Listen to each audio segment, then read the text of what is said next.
Hi guys. So I've been getting lots of questions after this spousal open work announcement with their recent changes, and some people are no longer eligible for their spouse to come to Canada. And the question has been, what should I do next? Because the essence of your spouse coming into Canada with you as an international student is to at least support you, like they are working and then you'll be schooling.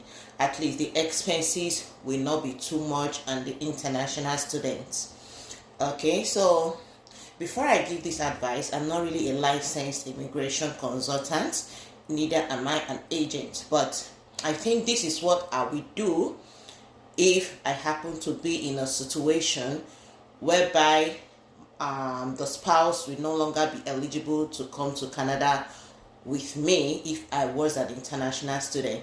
So the first thing is, if I'm financially capable, okay, I can actually apply for a visitor visa, because it's not totally ruled out that your spouse cannot come to Canada. No, they are not just eligible for the open work permit anymore. Okay, so if you are financially capable, you can actually, while you are already here in Canada, you can apply for a visitor visa for your spouse, and your spouse should be able to stay for up to 6 months.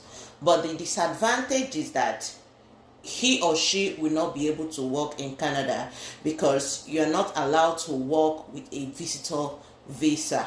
That is one option.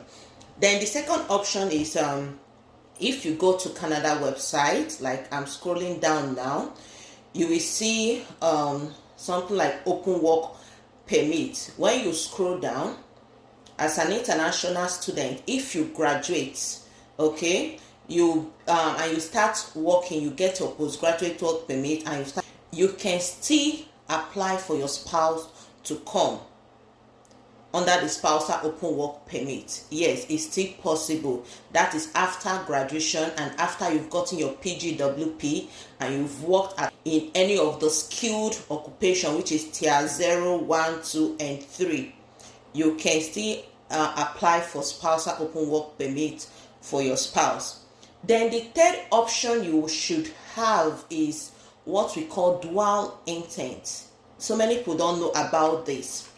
So if you, as an international student, you're already here as an international student, your spouse can actually enter the express entry pool, or you as the international student can enter the express entry pool, especially if you have a work experience back home. Okay, either of you can be the primary applicant. So enter the express entry pool, and if your jobs is among the specific draws that they are doing, you can be invited. So the first thing you need to do for you to go ahead to start entering the pool, first you need to calculate your comprehensive ranking score. Now this is what you do. You go to Canada website. This is the comprehensive ranking score page. When you get there, input all the data, your marital status, your age. You can see the entire factors there. Just keep inputting the data and see what your comprehensive ranking score will be. Play with that table. So you or your spouse might be eligible to enter into the pool. And if you are lucky enough, you get invited for permanent residency, you or your spouse can take the invite and then apply for permanent resident.